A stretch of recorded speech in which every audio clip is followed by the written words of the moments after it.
HP Green R&D has achieved a major technological breakthrough by developing India's first indigenous hydrogen pressure swing adsorption HPPSA technology, widely used for hydrogen purification in refineries. This innovation covers key aspects of the technology, including the adsorbent system, PLC system and plant design.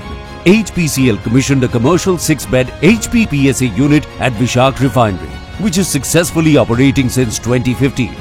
Leveraging advanced adsorption research, HPCL has developed efficient adsorbent and PLC systems implemented in foreign licensors units at Mumbai at Vishak Refineries, demonstrating excellent performances.